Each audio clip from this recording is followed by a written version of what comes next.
Okay, so you're in the thick of the PhD application process, and that interview, well, it can feel like the final boss, right? But what if I told you the goal isn't to beat it, but to find the perfect co-op partner for your next big quest? Yeah, let's totally reframe this whole thing. Not as a test, but as a real conversation about your future. So let's get inside their head for a minute. What are they actually looking for? I mean, your application has already told them everything you've done. The interview, that's their chance to see how you think. And even more importantly, who you could become as a researcher and, as a colleague. The biggest mindset shift you can make is right here. They are not trying to trip you up or catch you in a lie. They're genuinely looking for a research partner, someone who could be a future colleague. So yes, they're evaluating you, for sure, but you should be evaluating them just as hard. This is all about finding a mutual fit.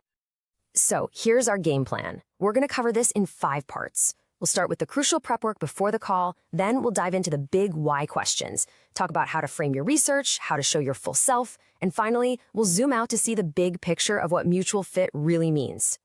First up, before the conversation. Seriously, the best interviews are won long before you even click that video call link. Your success really does start with your preparation. There are 2 things you absolutely have to do. First, go back and reread your own statement of purpose. This gets you back into the mindset of the story they already have about you. And second, and this is a big one, you have to go deep on their research.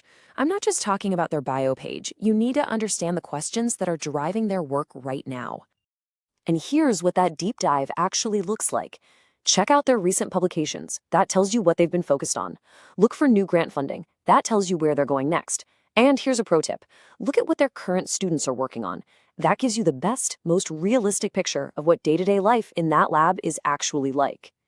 Okay, section 2. This gets right to the heart of it all. Why do you want a PhD?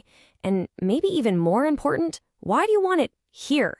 Nailing your answers to these 2 questions is, well, it's pretty much non-negotiable. Just think about it from their side for a second. A supervisor is about to invest years of their time, their funding, their energy into you. So the biggest red flag of all is a candidate who kind of sees the PhD as just a holding pattern, something to do because they're not sure what's next. So it really boils down to a pretty simple contrast. Are you treating this like a hobby, or is it a deep commitment? Is it your backup plan, or is it your driving passion? They need to see that you have a real goal, that you're not just some academic tourist. You gotta be all in.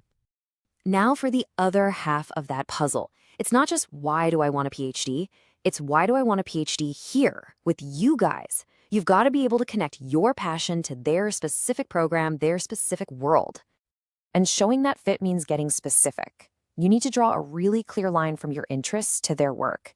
But don't just stop there. Show them you've thought about the whole ecosystem. Other faculty you could work with, what you've heard about the department's culture. You're not just joining a lab, you're joining a whole community. Okay, moving on to section 3, let's talk about how to frame your research ideas. This is kind of a delicate balance, like walking a tightrope. You've got to show that you have a clear direction, but also that you're flexible enough to let the research lead you. There's a really fine line here. Just saying, I like social media is way too vague. It shows 0 direction.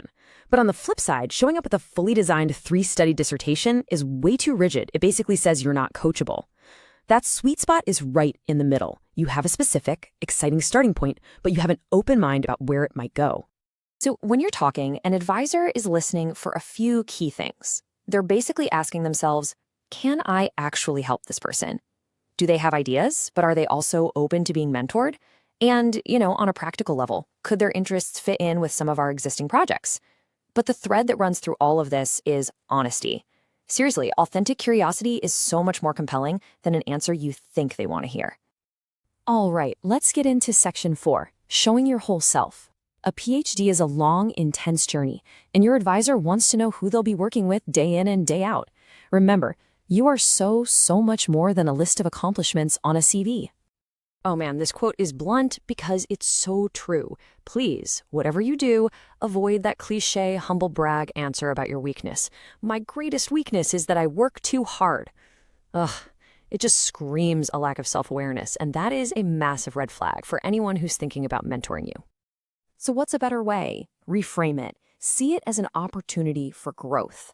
Be truthful about a real challenge you face, and then, here's the key, connect it to how this specific program can help you. You could say something like, I really want to get better at my scientific writing, so the chance to co-author papers in your lab is something I'm particularly excited about. See? That shows self-awareness and initiative. And when you're talking about your strengths, don't just give them a list. Weave your strengths into a story. Instead of just saying, I'm a good coder, try something like, on my last project, I actually built a script that automated our data analysis, and it ended up saving the team about 10 hours a week. That shows your value in action. And then it comes, the classic, so tell me a little bit about yourself. It feels like a huge, scary test, but it's actually an open invitation. It's your chance to share something that isn't already on your resume. This is your moment to share your why. What really drives you? Are you a first-generation student who's passionate about breaking barriers? Do you have a deep personal connection to your research topic? Sharing the motivation behind all your achievements creates a much more powerful, memorable human connection. And that brings us perfectly to our final section, the big picture. When you really zoom all the way out, this entire process, every question, every answer, it all boils down to one simple idea: mutual fit. You hear this term cultural fit thrown around, and it can sound kind of intimidating, but it's actually really simple. It's not about being the life of the party or a huge extrovert. It's just about being a considerate, pleasant colleague. They're watching how you interact with absolutely everyone, from the department chair down to the administrator who scheduled your meeting. It's really just, don't be a jerk. And please, never forget this. Getting an offer is one thing, but choosing the right advisor, the person who's going to guide the next 5, 6, maybe even 7 years of your life, that's everything. This interview is the single most important data gathering mission you will have in this entire process. So, I want you to leave that interview with this question ringing in your head. You just spent an hour showing them who you are, but did they show you who they are? Did they seem like a supportive mentor? Do their current students seem happy and successful and not totally burned out? Remember, you are interviewing them just as much as they are interviewing you, so choose wisely.